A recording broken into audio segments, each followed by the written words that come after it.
እኔ እንደዚህ መሆኔን አውቃ የታመመችው እናቴ ሆስፒታል ስገባ እንኳን እናቴ ጋር አልሄደችልኝም። ለምን በዚህ ልክ ለምን ልትጠራኝ ቻለች? ሰው እንዴት የገዛ ወንድሙ ተለወጠ ተብሎ እንዴት በገዛ ወንድሙ ላይ እንደዚህ አይነት እሳት ይሆናል? እናቴም ታማ ነበረ። ይሄን ነገር ስታቅ ብዙዎች በእኔ የተነሳ ብዙ ስቃይ ውስጥ ገብተው ነበረ። ብዙ መከራ ውስጥ፣ ብዙ እንግልት፣ ብዙ ፍለጋ ውስጥ ገብተው ነበረ። የተፈሪ ወንድም አቶ ተፈሪ ይሄ ከተማ ስራው የመኪናው የሰው ጫጫታ ግርግር እንዲያስጠላው አድርጎ እንዲጠፋ የሆነበት ምክንያት ይሄ ነው። ወንድምን ሽጠ ትርፉም ደግሞ እዚህ ጋር ለማይበል ነገር አስበው። 70% የነበረውን አሳብዶት ምንን አድርጎትና ከክፍለ ሀገር ወደ ክፍለ ሀገር እንዲሄድ አድርጎት እዚህ ሀገሩ እንዲያስጠላው አድርጎት እሱ 20% ማግኘት ማለት በጠየቅኳቸው ቁጥርም ማንም ስለሰሚ ነግረኝ ሰው የለም። ምንም ደብዟ ምንም ነገር ማለት ነው። እና እኛም ግራ ገብቶናል። እኛም የምናውቀው ነገር የለም። የመስፍን ሰዎች እኔን አግተው ወስደው ነበር። ወንድሙን ሸጠው ማለት ነው። በቃ ውሉ ያቀርብለታል። ውሉ ምንድነው? ከዚህ እንዲጠፋ እንዲርቅልኝ ካረከ አንተ ምንም ሳትሰራው ቁጭ ብለህ ከድርጅቱ ላይ 20% ታገኛለህ። አሁን ራሱ ባገኛትም ምን አይነት ውሳኔ ውስጥ እንደምንገባ አላውቅም። ማለትም ያው ያለው ነገር ከተፈጠሩት ነገሮች አንጻር ስንነሳ ሜቢ ከኔ ጋር መሆን ትፈልጋለች አትፈልግም የሚለውን ነገር አላውቅም። ለሌላ ሰው የምደርስ የነበርኩ ሰው ለራሴ መድረስ ካቃተኝ ለኔ ለራሴ መሆን ካቃተኝ እንግዲህ ጥቅም አለኝ ብዬ አላስብም። ሰላም ውዴቱ ቻናል ቤተሰቦቻችን፣ ዛሬም በሌላ በአዲስ ቪዲዮ በአዲስ እንግዳ ተገናኝተናል። እንግዲህ ተመልካቾቻችን እንግዲህ ዛሬ ትልቅ እንግዳ ነው ይዤላችሁ የመጣሁት። እንግዲህ አብዛኞቻችሁ ሚዲያ ላይ በደንብ የምትወሩት በጣም የምታከብሩትና እንግዲህ በጣም በብዙ መልካም ስራዎች በደንብ የሚታወቅ እንግዲህ ልዑልን አብዛኞቻችሁ ታውቁታላችሁ። እንግዲህ የንስር ሚዲያን ማያውቀው አለ ብዬ አላስብምና በጣም በተለያዩ ስራዎችና በጣም ለሰዎች ሲረዳ እንደዚሁም ደግሞ የተለያዩ የተቸገሩ ሰዎች ጋር ሲደርስ የምናውቀው ልዑላችን እንግዲህ ያው ከሰሞኑ እንግዲህ አንዳንድ የሚያስጠላ ሁኔታ ላይ ነው ያለውና እንግዲህ ብዙ ጊዜ በአካል ነው የምንገናኘው። ግን ሉሌ ሚዲያ ላይ ስንገናኝ ሁለተኛውን ጊዜ ደግሞ በሚያስጠላ ሁኔታ የመጀመሪያ የዛን የታመምክ ጊዜ ነበር የተገናኘ ነው። ዛሬም እንግዲህ ያው ደስ የማይል ሁኔታ ላይ ነው የተገናኘ ነውና በመጀመሪያ ግን ያው አክብረኝ ስለመጣ እንኳን ደህና መጣ። አመሰግናለሁ።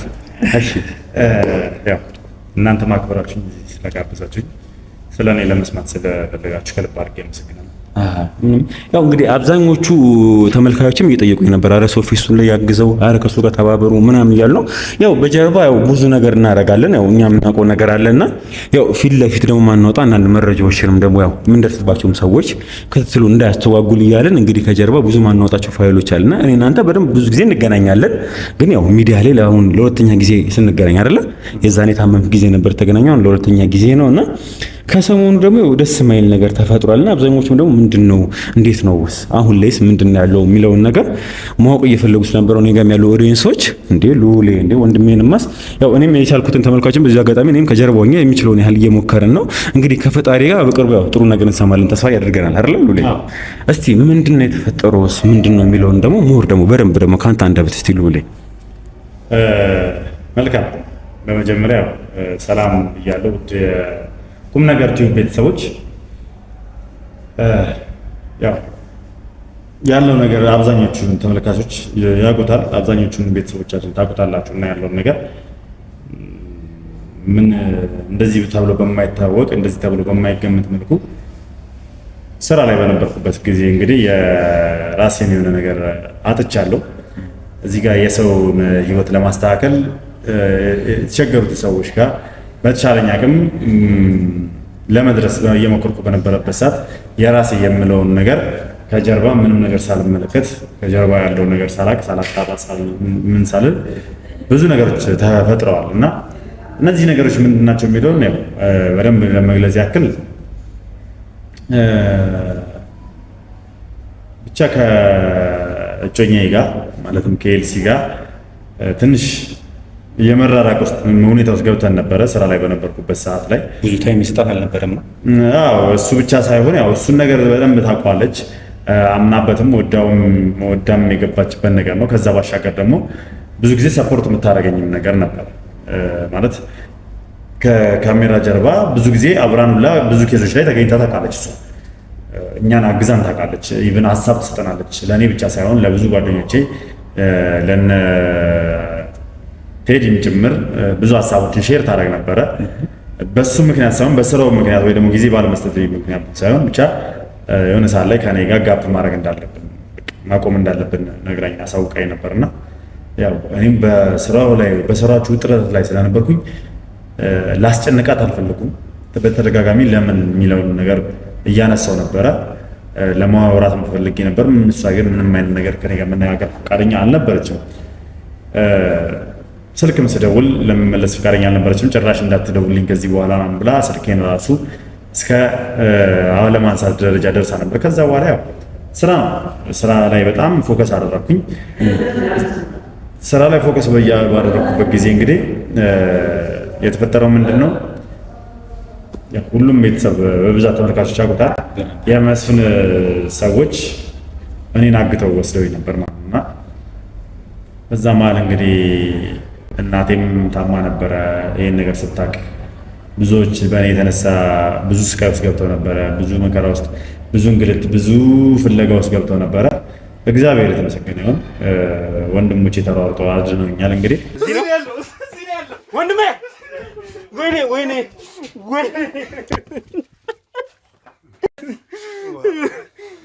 ወንድሜ ደህና ነህ? ናዘው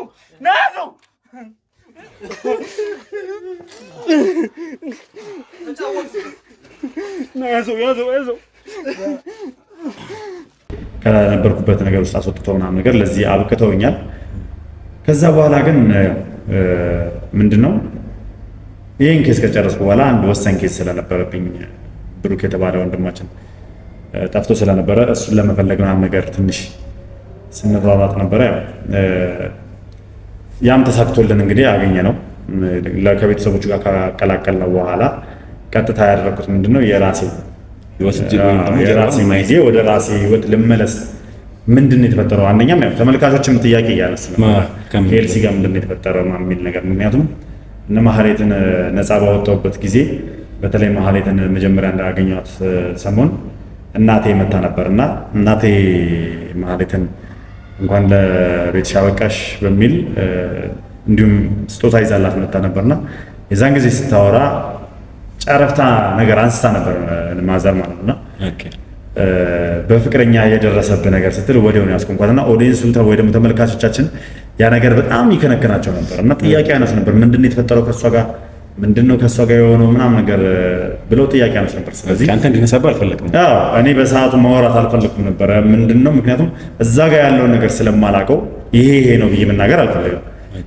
ስለዚህ ምንድነው ያደረኩት ውሳኔን እሷን ፈልጎ ማግኘት፣ እሷን ካገኘው በኋላ ኦዲየንሱ ማወቅ ባለበት ተመልካቹ የኛ ውድ ቤተሰቦች ማወቅ ባለባቸው መንገድ እኔና እሷ ላይ ምን እንደተፈጠረ የማወቅ መብት ስላላቸው ለእነሱ ለማሳወቅ ነበር እንግዲህ ያው ቀጥታ ወደዛ ነው እንቅስቃሴን ያደረኩት። ነገር ግን ላገኛት አልቻልኩም ማለት ነው። አታጋይ ነገሮች አሁንም ያሉ ናቸው። ግን የዛኔ ታግተን በነበርክበት ሞመንት ላይ ያው አልነበረችም እሷ። ትልቁ ነገሮችን ያከበደብኝ ሄጄ እስከምፈልጋት ድረስና መጥፋቷን እስከማውቅ ድረስ በውስጤ የነበረው ነገር ምንድነው በቃ ምን ያህል በእኔ ብጨክን ነው። እኔ መታገቴን ሰምታ ቢሮ መታ ጓደኞቼን ወንድሞቼን ልታናግራቸው አልሞከረችም። ስለኔ ተጨንቃ አልጠየቀችም። እኔ እንደዚህ መሆኔን አውቃ የታመመችው እናቴ ሆስፒታል ስገባ እንኳን እናቴ ጋር አልሄደችልኝም። ለምን በዚህ ልክ ለምን ልጠራኝ ቻለች የሚል ጥያቄ አይምሮ ላይ ይመላለስ ነበረ። ምክንያቱም እኔ ከወጣሁ በኋላ እንግዲህ ከዛ ከታገጥኩበት ከተለቀቅኩ በኋላ እያንዳንዱን ቪዲዮዎች አይ ነበር። እያንዳንዱን በእኔ ጉዳይ ላይ የተሰሩትን ቪዲዮዎች ተመልክቼ ነበር እና የለችም። በቃ አንድም ቪዲዮ ላይ የለችም። በጠየቅኳቸው ቁጥርም ማንም ስለሰማ የሚነግረኝ ሰው የለም። ምንም ደብዟ ምንም ነገር ማለት ነው። እና እኛም ግራ ገብቶናል። እኛም የምናውቀው ነገር የለም። እየተከታተላችኋት ነበረ። የት ገባች? የት ነው የጠፋችው? የት ነው የተሰወረችው ኤልሳ? የኤልሳ መሰወር እንግዲህ እስካሁን ባለን መረጃ እኛ የምናውቀው ነገር የለም። ከኛም ነው የተሰወረችው። እየተከተልናት እያለ ድንገት ደብዟ አጠፋች። ከኛም የሚከታተሏት ሰዎች መድቤ ነበር እኔ በቃ በአቅም የምችለውን፣ ግን ያው የሆነ ሰዓት ላይ በቃ ደብዟን አጠፋች ከኛም። ስለዚህ አሁን ባለኝ መረጃ አሁን ላይ የት እንዳለች ወዴት እንደሄደች በምን ምክንያት እንደጠፋች የማውቀው ነገር የለም። እኛም ጨንቆናል አብዛኞቹ መልስና በዚህ ምክንያት ነው እንግዲህ ተነስቼ ልፈልጋት የሄድኩትና እዛ ቤተሰቦቿ ጋር ለማግኘት ሞከሬ ነበር። ያው የት እንደገባች የት እንዳለች የማይታወቅበት ሁኔታ ኦልሞስት እኔ በጠፋሁበት ወቅት ነው እሷም የጠፋችው። እኔ በታገትኩበት ወቅት ነው እሷም የጠፋችው እና በጣም በቃ ከባድ ነገር ነው ለእኔ ማለት እንዴት ልጠፋ ቻለች የሚለውን ነገር እንግዲህ ወደኋላ መለስ ብዬ ነገሮችን ስለ አኗኗሯ ስለ አጎቶቿ ምናምን እያጠናሁ በነበረ ሰዓት መረጃዎችን እየሰበሰብኩ በነበረበት ሰዓት በጣም ብዙ ጉር ነው ያገኙት እና እያየሁት ነበር እኮ ሚዛኖች ምናምን ስለነበር አጎቶቿ ብዙ ሰው ይሄ ያሉ ነገሮች አጎትየውም ደግሞ አግኝተው ነበር አይደለ? ከእሱ ጋር አጎትየውን አግኝቼዋለሁ። አጎትየውንም ያለው ነገር ኦልሬዲ አጎትየውን አሁን በቁጥጥር ስር አውለናል። ምክንያቱም ብዙ ነገር ላይ ስናጣራ ብዙ ወንጀሎች እንዳሉበት ኢቭን የገዛ ወንድሙን ማለትም የኤልሳን አባት የእጮኛዬን አባት እንዲታመምና ከተማውን ስራውን እዚህ ያለውን ቤት እንዲጠላና ወደ ገጠር እንዲገባ ያደረገው በመድኃኒት እንዲታመም ያደረገው ዋነኛ ወንድሙ ወይ ደግሞ የኤልሳ አጎት። ከዛ ባሻገር ብዙ ሴራዎች አሉ ሊነገሩ በቃ እንጃ እኔ ብዬ ልንገር። ይሄ ሁላ ነገር ግን የሆነው በምንድን ነው? በገንዘብ ምክንያት ሀብት አንዱ በአንዱ ምቀኝነት ሰው እንዴት የገዛ ወንድሙ ተለወጠ ተብሎ እንዴት በገዛ ወንድሙ ላይ እንደዚህ አይነት እሳት ይሆናል? ማለት ወንድምህ ነው። ወንድምህ ባገኛት ሳንቲም ባገኛት ገንዘብ ሰርቶ አድጎ በልጽጎ ስታየው ልትደሰት ልትኮራበት የሚገባ ሲሆን እኔ ወድቄ እሱ ለምን ይነሳል? በራሳችን ነው ማፈር የሚኖርብን። ሲጀምር እኩል አንድ አይነት ነገር አግኝተን አንተ ስትወርቅ እኔ ስነሳ በራስህ ነው ልታፍር የሚገባው እንጂ በወንድምህ ልትናደድ አይገባም። ምክንያቱም እሱ ጭንቅላቱን ተጠቀመው። ሁለታችንም ስንፈጠር እኩል ነው። ፈጣሪ ሳያዳላን የፈጠረን። ግን ደግሞ ምድር ላይ ለራሳችን የሰጠነው ማንነት አለ። ራሳችን ለራሳችን የሰጠነው ማንነት እዚህ ጋር ተለውጥ ብሎ ቤተሰብ ገንዘብ ሰጥቶ ወይ ሀብት ንብረት አውርሶ ልትለወጥበት ሲገባ አሸሸ ገዳሜ ካልክበት የትም ከበተንከው ገንዘብን በምንም ታምር ልትቀየር አችልም። የነገን ህይወትን ልታሳምር አችልም። ይህ ሰው ግን አቶ ተፈሪ የተባለው የእጮኛዬ አባት የኤልሲ አባት ግን በቃ የነገ ህይወቱን ያስብ ነበር እና ህይወቱን ከትንሽ ተነስቶ እያለ እስከ ትልቅ ባለሀብትነት ደረሰ። ያ ነገር ደግሞ እየጨፈረ እየጠጣ በተለያዩ ቦታዎች ላይ ከተለያዩ ሴቶች ጋር ሲያሳልፍ የነበረው ወንድሙ ለምን ወደኩኝ ለምን ከሰርኩኝ በሚል ወንድሙ ላይ ምቀኝነትና ቅናት ስሜት ነው እንግዲህ ይሄን ሁላ ነገር ያደረገው። ከዛ ባሻገር ያው እንደዛም ሆኖ በሱ ጥገኝነት ስለሆነ እየደገፋቸው እየረዳቸው ይኖሩ ነበር። ነገር ግን ትልቁን አደጋ እንዲፈጠር ያደረገው ማን ነው?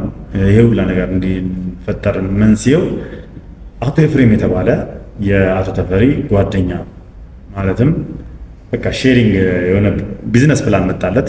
ስለ አቶ ተፈሪ እንግዲህ ብዙ ነገር ስንሰማ ከመርካቶ ንግድ ጀምሮ እያለ ራሱን እያሳደገ ነው ትልቅ ካምፓኒዎችን ሲከፍት የነበረው ትልቅ ድርጅቶችን ሲከፍት የነበረውና በስተመጨረሻ ደግሞ የፈርኒቸር ውጤቶችን ማስመጣት ፈለገ። ገባ አይደለ? የፈርኒቸር ውጤቶችን ከውጭ ማስመጣት ፈለገና ሙያውን ፊልዱን በዛም ዘርፍ እንደሚያዋጣ ገባውና ለምን አንሰራም አንድ ላይ ብሎ አንድ በስራ በኩል ያወቀውን አቶ ኤፍሬም የተባለውን ሰውዬ አናገረው። አላመነበትም። ያ ሰው ስራው እንደሚያዋጣ ስራው ገንዘብ እንደሚያመጣ ስላላመነበት ትንሽ የመጠራጠር ነገር እንትን ሲል አቶ ተፈሪ ከፈለክ አንተ 30% አዋጣ እኔ 70% ላዋጣ የሚል ነገር ነው የነበረው። በዛም እንግዲህ ያው ተስማሙ። ስራው ከሚባለውና ከተጠበቀው ከተገመተው በላይ አዋጭና ትርፋማ ሆነ። አንድ ብራንች ብቻ ሳይሆን ወደ 4-5 ብራንቾች ሐዋሳ ላይ፣ መቀሌ ላይ፣ ባህር ዳር ላይ የተለያዩ ሀገራቶች ላይ የተለያዩ ከተማዎች ላይ ብራንቻቸው ያስፋፉ ማለት ነው። ከዛ ነው ያው የሰው ልጅ አንዳንዴ አይጠግብም ስትል ማለት ያለህን የተሰጠህን ይዘህ ማመስገን ትተህ ሌላ የሰውን ለመቀማት መሮጥ። እነዚህ ሰዎች እንግዲህ ያው ሲጀምሩት አጀማመራቸው በምንድን ነው?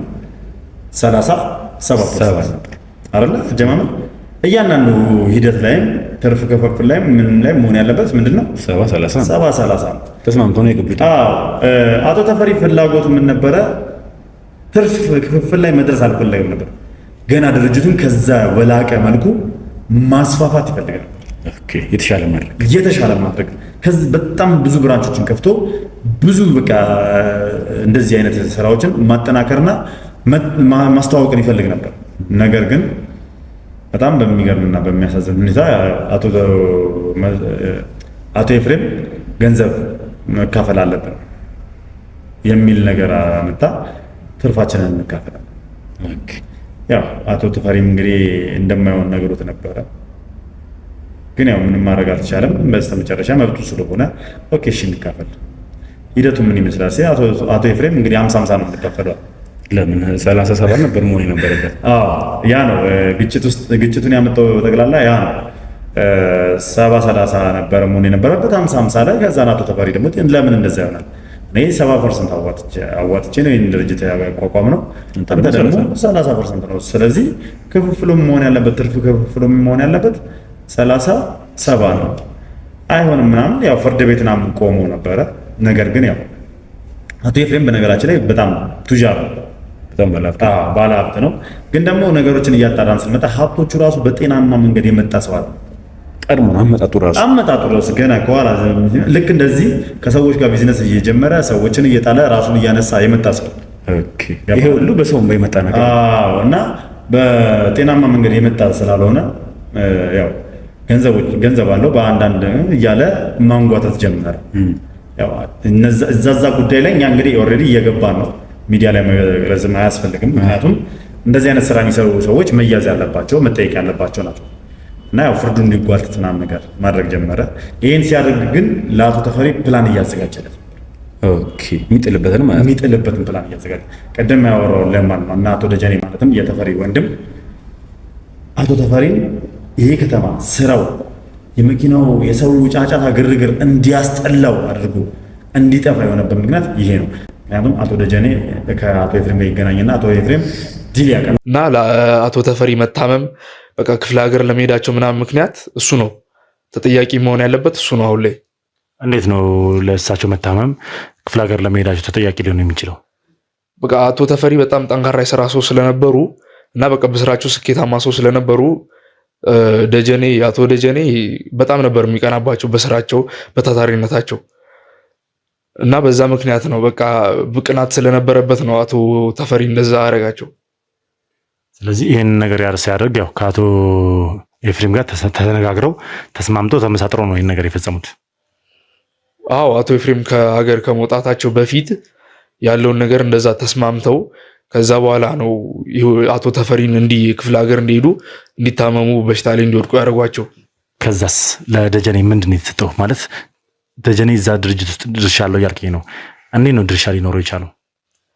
ያው አቶ ኤፍሬም ድርጅቱን ጠቅልለው ከወሰዱት በኋላ ደጀኔ በዚህ መልኩ አቶ ኤፍሬም ሲያግዛቸው 20% ድርሻውን ለአቶ ደጀኔ ሰጡ። የወንድሙን 50% አስበልቶ 20% ወሰደ። ወንድሙን ሸጠው ማለት ነው። በቃ ውል ያቀርብለታል። ውሉ ምንድነው? ከዚህ እንዲጠፋ እንዲርቅልኝ ካረከ አንተ ምንም ሳትሰራ ቁጭ ብለህ ከድርጅቱ ላይ 20% ታገኛለህ። እንግዲህ በቢሊየን የሚቆጠር ገንዘብ የሚያስገባ ድርጅት ነው። እንግዲህ ከዛ ላይ 20% ታገኘ ማለት ለሱ ትልቅ ነው። ከትልቅም በላይ ትልቅ ነው። ስቲል ግን ስታየው ማለት ነው አሁንም ድረስ ባዶ እጁ ነው።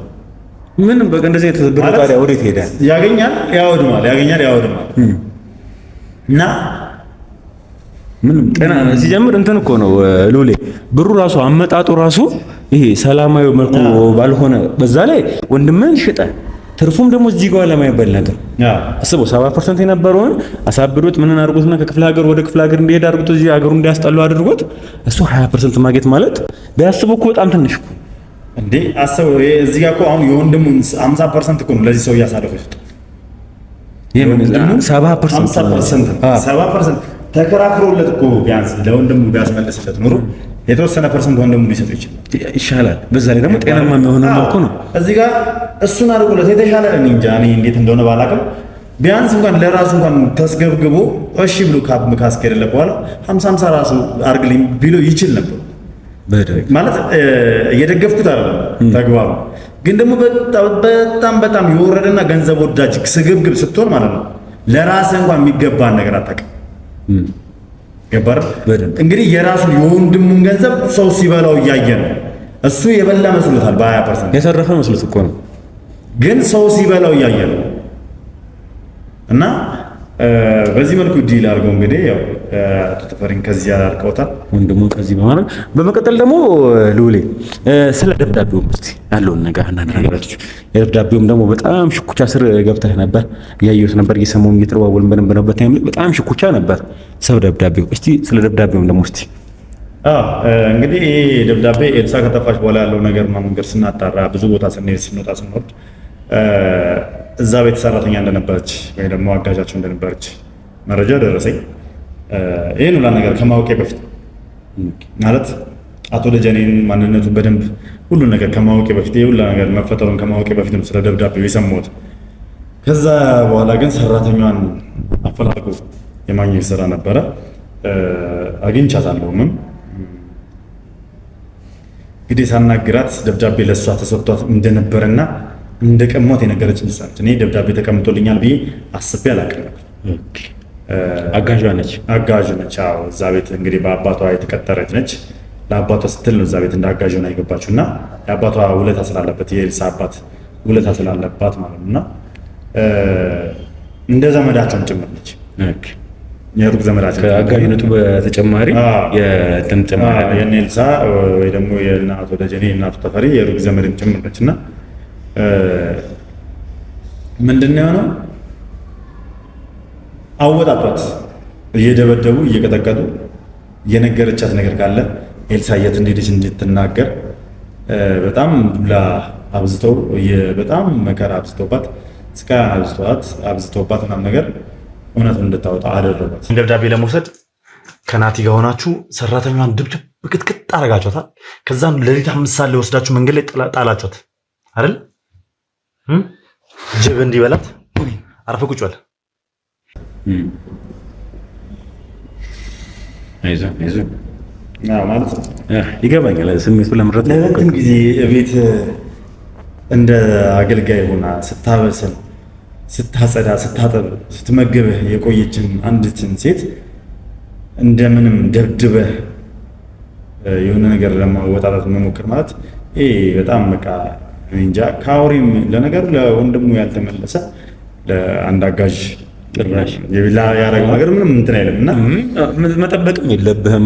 በራሱ በስጋው በወንድሙ ላይ የጨከነ ሰውዬ አስበው። እንደዚህ ተራነች ብሎ ለሚያስብ ወይም ደግሞ አጋዥን እንደዚህ ብሎ ለሚያስብ ሰው አንዳንድ እንትን አይልም፣ የሚጠበቅም ነው። ምንድነው በቃ ያለውን ነገር ለእኔ ነገረችኝ። ደብዳቤውን ለመፈለግ ነበር ቀጥታ ጥረት ያደረኩት። መረጃዎችን ማስረጃዎችን እየሰበሰብኩ በነበረበት ሰዓት እንግዲህ ኤልሳን የሚከታተላት ሰው መደበው እንደነበረ እና አቶ ደጀኔ ማለትም አጎቷ ያንን ነገር አወቅም ማለት ነው። ስለዚህ ያንን ሰው ለማወቅ ማንነቱን ለማጣራት ጥረት አደረግን፣ አጣራ ምናምን። ከዛን ሆን ብለን ለቅም። ምክንያቱም እኛ ያለን ማስረጃ አለ፣ እሱ ግን የነገረን የሃና ዘመድ እንደሆነ ወንድም እንደሆነ ነገር ነው ማለት ዝምድና እንዳላቸው ነገር ተናገረ። ለዛም እንደሆነ እዛ ቤት የሚሄደው ምናምን ነገር ነው የተናገረውና ከኤልሳ መጥፋት ጋር ምን ነገር አላውቅም ምናምን ነበር ያለው። ከዛን ኦኬ እሺ ነው ብዬ መጨረሻ ላይ ትቼው ወጣው። ክትትል አደረግንበት። ከዛም በክትትላችን መሰረት እንግዲህ ወንጀለኛ እንደሆነ ስላወቀን መልሰን ያዝ ነው ማለት ነው። መልሰን ይዘን እንግዲህ ስናፋጥጠው ምናምን ነገር ሌላ ለምን ልመለስልሽ ተከታተልነው ምናምን ነገር። ከዛም በተደጋጋሚ የሚያገኘው ልጅ እንደነበር አወቀ። ከዛን ያ የሚያገኘው ልጅ ማንነቱን በደንብ ካጣራን በኋላ እሱን ነው ለመያዝ ሙከራ ያደረግነው። እሱን ከያዝን በኋላ ግን ያለውን ነገር እያንዳንዷን ነገር አወጣጣ ነው። ማለትም እንግዲህ ይሄ ኤልሳ ዘመድ ነኝ ያለው የሃና ዘመድ ነኝ ያለው ናቲ የሚባለው ልጅ ኤልሳን የሚከታተላት ልጅ እንደሆነ አወቅን። ዝምድና እንዳልነበራቸው ዝምድና የላቸው የሚከታተላት የተቀጠረ ልጅ ነው እሱና አንድ ሌላ ልጅ ነበርና ሁለቱን ደግሞ የቀጠራቸው አሁን ናቲን ተከታተለን ያገኘነው ልጅ ነው ማለት ነውና ያለውን ነገር አወጣጣን ምናምን ነገር በጣም በቃ ኃይልም ተጠቀመን ማድረግ ያለብን እናደረግን። ከዛ ደብዳቤው እንዲመጣ አደረግን። ደብዳቤውን እፈልገዋለሁ። የት ነው ያደረጋችሁት? እንዴት ነው ደብዳቤው የተጻፈው? ደብዳቤው የተጻፈውን ነገር ያው እኔም አላነበብኩትም። ኧረ እባክህ። አዎ። እና ያን ደብዳቤ አሁን ላይ ተቀብለናታል። ግን ያው አሁን እጅ ላይ የለም። ደብዳቤውንም እንደነገርኩ አላነበብኩትም። ግን ያው እኔ ቀጠርኳቸው የመደብኳቸው የሚከታተሉት ልጆች ጋር ነው ያለው ደብዳቤው። ምክንያቱም በእነሱ እጅ ስር ስለሆነ ደብዳቤ ያለው ደብድበዋት የተቀበሉት ነገር እነዚህ ተከታታዮቹ ስለነበሩ እንዲቀበሉ አረግን። ይዞ እንዲመጣ አስደረግን። ይዞ መጣ። ስራ አለ ብሎ ፈጠን እያለ ሲመጣ ያሱትና ያለው ነገር አወጣጣናቸው ምናምን ነገር። ከዛ ደብዳቤን ተቀበልኩት። ያው ደብዳቤው ላይ ያለው ነገር ደስ አይልም ማለት እኔና ኤልሲ ያው በፍቅር ከ2 ዓመት በላይ ብንሆንም ብዙ ያልነገረችኝ ህይወቷ አለ። ምክንያቱም በጣም ብዙ መከራና በደል ሲደርስባት የቆየች ልጅ ነች። ገንዘብ አላት ጥግ ድረስ፣ የአባቷ ንብረት አለ። ከዚህ ድርጅት ውጭ ሌላ በሷ ስም ሆኖ እሷን ታስተዳድራቸው ትንንሽ ድርጅቶች አሉ እና ከዛ የምታገኛቸው ገንዘቦች ምናምን ነገር እሷ ነች የምታስተዳድረው ምናምን ነገር እና በቃ ምንም ለሰው ከመርዳት ከሰው ጋር ከመሳቅ ከመጫወት ውጪ ችግር ያለባት ልጅ አትመስልም። ኢቨን እኔ ከዚህ ቀደምም ከሷ ጋር ያን ታምሜ በነበረበት ሰዓት ከሷ ጋር ቪዲዮ ላይ በመጣሁበት ሰዓት እንግዲህ አውርተናል ያለው ነገር። ኢቨን እኔ ነጋዴ በነበርኩበት ሰዓት በከሰርኩበት ሰዓት ለእኔ ድጋፍ ስታደርግልኝ የነበረች መልሼ እንድነሳ እንድቋቋም ገንዘብ ስትሰጠኝ የነበረች ልጅ እሷ ነች።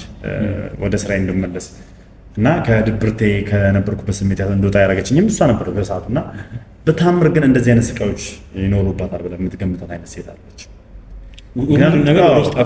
በጣም ለምን እንደምልህ ታውቃለህ? እኛ ምናልባት እች ልጅ ሀብታም ልጅ ነች፣ ትለብሳለች፣ መኪና ትነዳለች ምናምን ብለን ልናያት እንችላለን። አንድን ሴት ከምታደርገው ነገር አንጻርና ካላት ነገር አንጻር ስንነሳ ማለት ነው። ግን ውስጣቸውና ቤታቸው ላይ ምን እንዳለ አናውቅም። በቃ ኤልሳ እንደዚህ አይነት ጉድ ተሸክማ ኖራለች። እና እዛ ደብዳቤ ላይ እንግዲህ የገለጸችልኝ ነገር ያው ለገንዘብ ብለው አንዳንድ ሰዎች ሊያጠፏት እንደሚሞክሩ ጊዜ እየጠበቁ እንደሆነ እሷን ሊያጠፏት ለገንዘብ ሲሉ መክሰስ አልፈልግም እነዛ ሰዎች ምክንያቱም ስጋዎቼ ናቸው የሚል ነገር ነው ደብዳቤ ላይ ጻፈችልኝ። እና የት እንደሄደችም አልጠቀሰችልኝም። በስተመጨረሻ እንድፈልጋትም አትፈልግም። የራሴን ሌላ አዲስ ህይወት እንድጀምር የሷን ኬዝ የሷን ህይወት ከነገረችኝ እኔ እዚህ ኬዝ ህይወት ውስጥ እንደምገባ ታውቃለች። ኦኬ ስራ ሙሉ እሱ ጋር እንደምትመጣ ታውቃለች። አዎ እና ደግሞ ሌላ ሰዎች እንደርስ ነው ምንድነው ጋር በሌላ ሰዎች ቀን ከሌት እንቅልፋት ተወጥረህ እየሰራህ ባለበት ሁኔታ ራስህን እያጨናነቅበት ባለበት ሁኔታ የራሴን ኬዝ የኔን ደግሞ ጉዳይ ነግሬህ ጭራሽ እንድትጨናነቅብኝ አልፈልግም። ተጨማሪ ጭንቀት መሆን አልፈልግም። ስለዚህ በቃ ርቄ ይጃለሁ፣ ማንም የማያገኘኝ ቦታ ይጃለሁ፣ እንዳትፈልገኝ ከዚህ በኋላ አዲስ ህይወት የሚያስደስተን ህይወት እንድትጀምርልኝ እፈልጋለሁ የሚል ነበር ጽሁፉና ማለት አሁን ላይ እንደውም እኔ በቃ የሆነ ምን ልበልን እንጃ በሰዓቱ ጥሩ ሙድ ላይ ነበር። ይህን ደብዳቤ ባነበብኩበት ሰዓት በጣም በቃ ተጎድቼ ነበረ። ውስጤ ሰላም አልነበረውም። ይሄ ሁላ ጊዜ አብረን ስንኖር ቢያንስ እንደ እጮኛ ያለውን ነገር ልትነግረኝ ይገባ ነበር። ምክንያቱም ለምንድን ነው ላገባት የተዘጋጀዋትም ሴት ነበረች። እናቴ ዘመድ አዝማድ አሳውቃ ጥር ላይ ልትሰርግ ጥር ላይ ልትደግስ ፕሮግራም እያደረገች ነበረ። እኔ የታገጥኩት ብቻ ሳይሆን እኔ እና እሷም የተለያየ ነው። ያ ጊዜ እንግዲህ ለእኔ የተረገመ ጊዜ ሁለት ነገር ነው በአንድ ያጣ። አንደኛ የቤተሰቤን ደስታ ትቻለሁ፣ ሁለተኛ እኔ ተሰቃይቻለሁ፣ ሶስተኛ ደግሞ ለህይወቴ አንድ አካል ነች፣ የህይወቴ አጋር ናች ብዬ የማስባትን ሴት ነው እንግዲህ እንደ ቀልድ ያጣሁትና የተለያየሁበት ጊዜ ከእሷ ጋር ያ ጊዜ ነው እና በጣም ብዙ መከራዎች ያሳለፍኩበት ጊዜ ነው። እንደዚያም ሆኖ እንግዲህ ያንን ደብዳቤ አነበብኩ ብዬ መቼም አሪፍ የሚቀመጥ ሰው አይደለም። ያለውን እውነትና ያለውን ነገር ማወቅ አለብኝ። ያው አሁን ራሱ ባገኛትም ምን አይነት ውሳኔ ውስጥ እንደምንገባ አላውቅም። ማለትም ያው ያለው ነገር ከተፈጠሩት ነገሮች አንጻር ስንነሳ ሜቢ ከኔ ጋር መሆን ትፈልጋለች አትፈልግም የሚለውን ነገር አላውቅም። ምክንያቱም በጣም ስሜቷ ተጎድቷል። ይበልጥ ደግሞ እርግጠኛ ነኝ እኔ በእሷ የምተማመነው ምን ታውቃለህ፣ ብትመጣ ራሱ ብላ የምታስበው ጎድቼዋለሁ እና አብሬው መሆን አልችልም ያን ሁላ ነገር ካረኩት ብላ ለእኔ የምትጸጸትልኝ ነው እንጂ የሚመስለኝ ለራሷ የምታስብ አይመስለኝም። ከምታውቃት አንግል ማለት አዎ። ምክንያቱም እሷ ለሰው ለመድረስ ሰውን ማስከፋት ስለማትፈልግ ሰውን ማስደሰት ስለሆነ የምፈልገው ማለት ነው የሆነ በቃ እኔን የተከፋውና በቃ ከዛ በኋላ ከኔ ጋር አብረን ልንሆን ማንችል ሊመስላት ይችላል። ነገር ግን ያው እሱን ይሄን ሁላ ነገር ልናቅ የምንችለው እንግዲህ ካገኘኋት በኋላ ነው። እስካሁንም አላረፍኩም፣ እየሰራው ነው፣ እየፈጋው ነው። እግዚአብሔር ደግሞ መልካም ፈቃዱ ሆኖ አገኛታለሁ ብዬ ተስፋ አድርጋለሁ። ትገኛለህ። ምን ለምንድነው አንተ እኔ ረጅም ጊዜ ነው የምንተዋወቀው። በማቀልክ ረጅም ጊዜ የሰውን ባስታብስ ለሰው ስደርስ የነበር እንግዲህ ፈጣሪ ይሄው እዚህ ሁሉ ጥሩነት የሚያውቅ ለአንተ ላይተባበር አይችልም እና በቅርቡ የምትገኝ ነው የሚሆነው። ግን በዚሁ ጋር እያይዤ ከዛ በኋላ ኤልሳ የተቀመጠችበትን አካባቢ ወይም ደግሞ የነበረችበትን ቦታ አውቀ ደርሰህ ነበር። ምንድን ነው የተፈጠረው? ኦኬ አዎ፣ እሱ በነገራችን ላይ ሽወዳ ነው። ኦኬ ማለት ራሱን ነፃ ለማውጣት በሚል አጎትየው አቶ ደጀኔ ወጥመድ ሳይሆን እኔ ከኤልሳ መጥፋት ጋር እንዲሁም ደግሞ እኛ እያልነው ካለው ችግር ጋር ተያያዥነት እንደሌለው ራሱን ነፃ ለማድረግ ሲፈልግ ምን አደረገ? አንድ ወንድና ሴት አዘጋጅቶ ኢንተርቪው አለ፣ የቲቪ ኢንተርቪው እና ኢንተርቪው ትደረጋላችሁ፣ የሚጠይቃችሁ እንዲህ ነው እና እንዲህ ብላችሁ ነው የምመልሱት። ድራማ ሊሰሩ እንደዚህ አይነት ነገር በሚል ነግሯቸው ቤት ኪራይ ነው ምናምን ብሏቸው የሆነ ቤት ውስጥ አስቀምጧቸው ምን ይለኛል እኔን ኤልሳ ከኛ ከሄደች በኋላ ያረፈችበት ቦታ አውቄያለሁ ምናምን የሚል ነገር ነበረ። እነዛም ሰዎች እንግዲህ እንደተናገሩት ከሆነ መጀመሪያ መታ ነበር፣ ከዛ ሄደች፣ ከዛ በኋላ መታ አንድ ሳምንት ተቀምጣ ሄደች የሚል ንግግር ነበር የተናገሩት እና ሁኔታቸው ስላላማረኝ ወንድምና እህት ነን ያሉኝ። ሁኔታቸው ስላላማረኝ በደንብ አድርጌ በቃ መመርመርና መጠየቅ ጀመርኩ። ያለው ነገር በደንብ መመርመር መጠየቅ ጀመርኩኝ። ሁኔታቸው ጥሩ አይደለም፣ ንግግራቸው ልክ አይደለም። አዎ፣ በዛ ላይ እኔ እነሱን ስጠይቅ አቶ ደጀኔ ማለትም የኤልሳ አጎት ቀደም እያለ ይመልሳል መልስ። አንተ የማይመለከቱ ስለምን ትገባለህ? እነሱ ናቸው አይደለ እዚህ ነበረች እያሉኛለት። ስለዚህ ከእነሱ ጋር ላወራ ምናምን ነገር ስጠይቃት ምናምን ነገር እየተማራቸው እንዴት ነው የምታውቂያት ስላት ከትምህርት ቤት ጀምሮ አንድ ላይ ነው የተማርነው። ያ ፍጹም ውሸት እንደሆነ እንደዚሁ ገባኝ ማለት ነው። ከዛ አወልኩኝ፣ አወጣጧቸው በስተመጨረሻም እንግዲህ ስለዚህ እሱ ሆን ብሎ እዛም ሆኖ ምናምን በስተመጨረሻ አመኑ ማለት በቃ አለ አይደለ ያ ሰው ኢንተርቪው አለ ዝም ብላችሁ ትጠይቃላችሁ ምናምን በሚል አመጣን እንጂ እንደዚህ ወንጀል ነገር እንዳለበት አናውቅም ነበር። የወንጀል ነገር እንደሆነ አናውቅም ነበር እና እኛ እንትን ተብለን የመጣነው አንደኛው ወንዱ እንደውም በጣም እንደነፋ ምናምን ያው ስም ማስተማር ባለብን መልኩ አለመታወቅ ነው። እሱን ማስተማር ባለብን መልኩ እንግዲህ አስተምረነዋል። ትምህርት እንዲወስድ አድርገናል። ምክንያቱም ከወንጀለኛ ጋር አንዳንዴ ገንዘብ ስናገኝ ጥሩ ነገር መስሎን የምናደርገው ትብብር ተሸውደንም ቢሆን የምንሰራው ነገር ሲጀምር ማጣራት ይኖርብናል። ዝም ብለን እንደዚህ ቀረጻ ነው እንደዚህ ድራማ አለ እንደዚህ ያለ ሲባል ስለዛ ዲቴል ስለምንሰራው ነገር ማወቅ ያለብን ይመስለኛል። ምክንያቱም እዛ ከደረስን በኋላ እንግዲህ አላወቁም ወንጀል ሰርቶ አላወቁም ምናምን ነገር ብትል አይሰራም፣ የማይሰራ ነገር ነው። ምክንያቱም እዚህ ጋር ሰው ከጎዳ በኋላ ስለ ሰው ምናልባት እኮ አሁን እዚህ ጋር እኔ የሆነ ፍንጫ አግኝቼ ቢሆን ኖሮ ቀጥታ ወደዛ ነገር እያመራው ቢሆን ኖሮ እነዚህ ሰዎች ሊያስክዱኝ ነው ገባረለ መንገድ ሊያስቀይሩ ነበር። ስለዚህ ያ ደግሞ ወንጀል ነው ራሱ ይቻላል። ምክንያቱም አንተ የምትደርስበትን ነገር እየተጓጎሉ ነው። እዛ ጋር ሰው ነፃ እንዳይወጣ ሰው ታግቶ እየተሰቃየ እንዲቆይ ነበር ሊያረው ሀሳባቸው የነበረው። ግን ያው በስተመጨረሻ እንግዲህ ደርሰንባቸዋል። ያለውን ነገር አውቀን እንግዲህ አወጣተናቸው። አሁንም ጉዟችንን እየቀጠልን ነው እንግዲህ በደንብ ደግሞ እስቲ ያው እኔ አሁንም ነው የምልህ ያው በእነዚህ አይነት ሁኔታችን ራሱ መገናኘቱ ራሱን የቻለ ደባሪ ነገር ሆኖ ዛለ። ግን አሁንም እኛም ከጎንና ያለ ነው። በዛ ላይ ደግሞ እንዴት መሰለህ አሁን ሉሌ እኔን ተተኩር የምፈልገው አቅሙ አለ። ምክንያቱም መለስ ብለህ ቪዲዮዎችንም ብታያቸው የደረስክባቸው ወይም ደግሞ አንተ ስኬት ላይ ደረስክባቸው ወይም ያስተካከልካቸው ጉዳዮች ከዚህ በጣም እጥፍ የሚከብዱ ነበሩ። የራስ ነገር ሲሆን አንዳንዴ ስሜቱ ይጎዳል። የሚገርም ነገር በዚህ ጉዳይ ላይ በተደጋጋሚ ጊዜ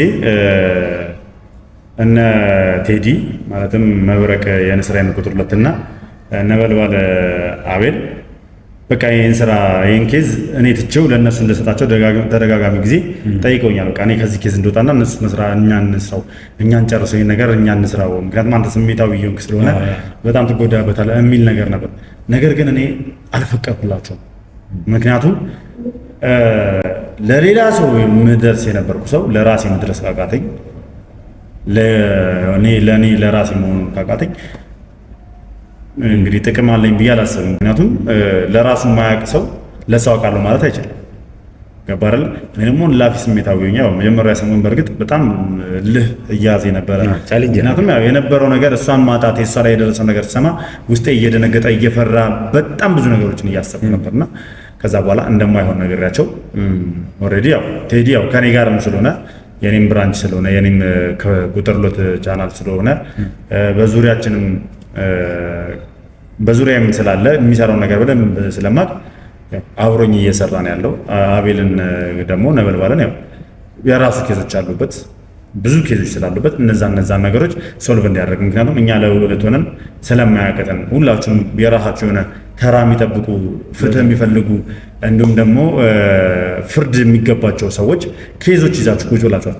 ስለዚህ እዛ ሁሉም በየራሱ ስራ እንዲሰራ ይህን ነገር ተናግሬ ያው ቴዲም ደግሞ ከኛው ወረፋ ከያዝ ውስጥ ስለሆነ ስራ የሚሰራው አሁን ላይ ግን ማገዝ ስላለበት እኔም በተለያየ መልኩ አንዳንድ ፍጮችን እያገኘልኝ ስለሆነ እሱ እንዲሰራ ለቅቄለታለሁ ማለት ነው። ከዛ ባሻገር ደግሞ ራሴ ይህን ኬዝ ጥዬ ወጥቼ ሌላ ሰው የሚሰራው የሚል ነገር አይታሰብም። ምክንያቱም እኔ ኤልሳን እስካላገኘው ጫፍ ላይ እስካልደረስኩ ድረስ እንደማልቀመጥ ነው። ምክንያቱም እነ መስፍን ያደረጉኝ ነገር ከዚህ ይበልጣል። እሱን እኮ ነው። ምክንያቱም እኔ ወደ ወር 2 ወር እንደዛ አካባቢ ነው ብቻ እንደዛ ወር አካባቢ ምናምን ብቻ ታስሬ ነበር። ዲቴል እንደዚህ በቃ ሁሉን ነገር ማስተዋል ስለማልፈልግ ነውና በጣም የተሰቃየሁበት በራብ በጥማት በብርድ የተንገላታሁበት ጊዜ ነው ያ ጊዜና ኢቨን ስገኝ የተገኘሁት ከከብቶች ውስጥ ነው። ከብቶች መሀል ነው የተገኘሁት ስገኝ። ምክንያቱም እዛ ወስዶ አይገኝም ብሎ ስላሰቡ ሰው ማንም አይገምትም ብሎ ስላሰቡ ከብቶች መሀል ነበር እንግዲህ አዛባቸውን የጣሉብኝ ከብቶች እስራቸው ሆኜ የተወሰነ ጊዜ ቆየሁትና ይህ ሁላ ጊዜ አልፏል። አሁንም ያለሁበትን ጊዜ ደግሞ አልፋለሁ። ይህን ደግሞ የሚያልፈው በእኔ አይደለም በፈጣሪ ነው።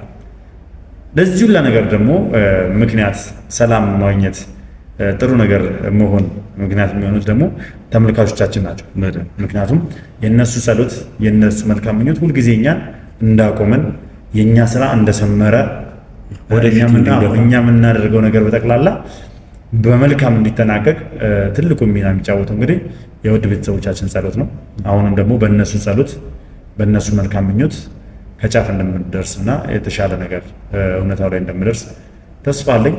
እንግዲህ እግዚአብሔር ይርዳን ነው በደም ደግሞ ትገኛለች። ደግሞ በቀጣይ ደግሞ ስንገናኝ ደግሞ ይሄ አግኝተናትና በአሪፍ ሁኔታ ነው በደንብ የምንገናኘውና ሉሊ አሁንም ቢሆን እዚህ ድረስ ያመጣ ፈጣሪ እዚህ ድረስ አድርሶ አይተውህም።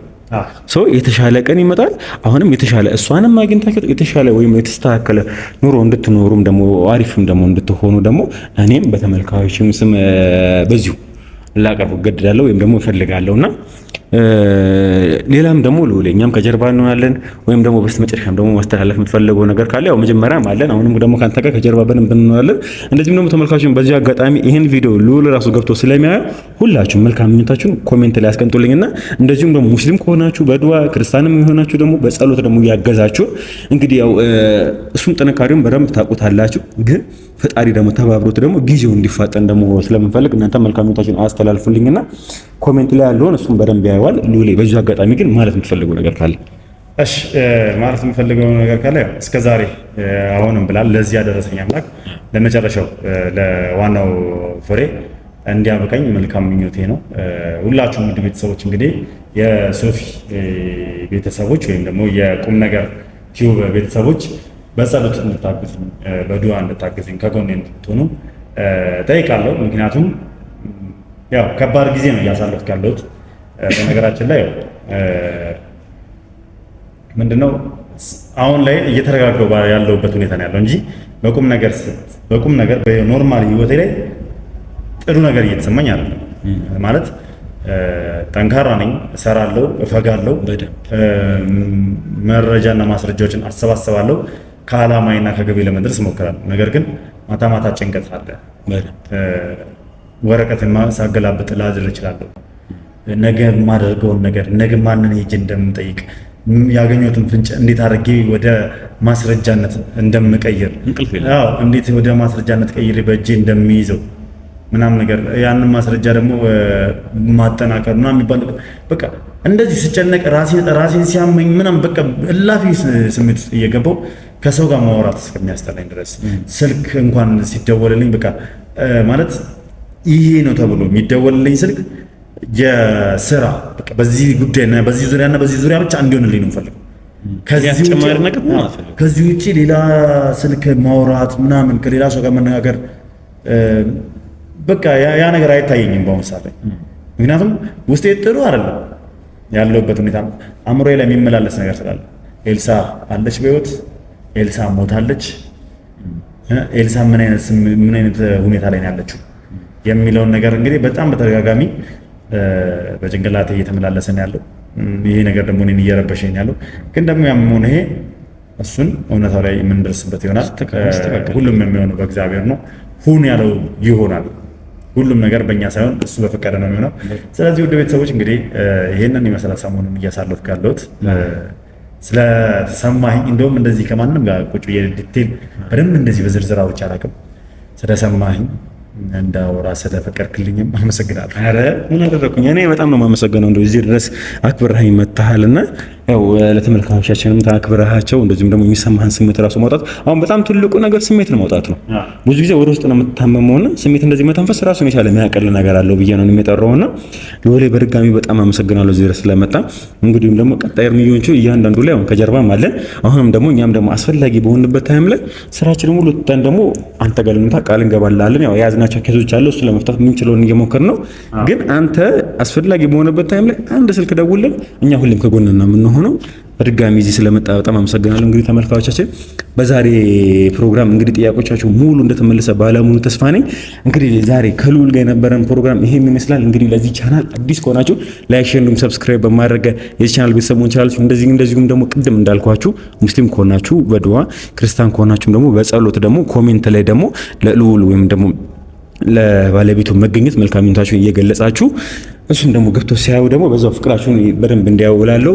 ለዛሬ የነበረን ፕሮግራም ይሄን ይመስላል። ለቻናላችን አዲስ ከሆናችሁ በድጋሚ ላይክ፣ ሼር እንዲሁም ሰብስክራይብ ማድረግ ቤተሰብ መሆን ትችላላችሁ። ባይ ባይ፣ ቻው።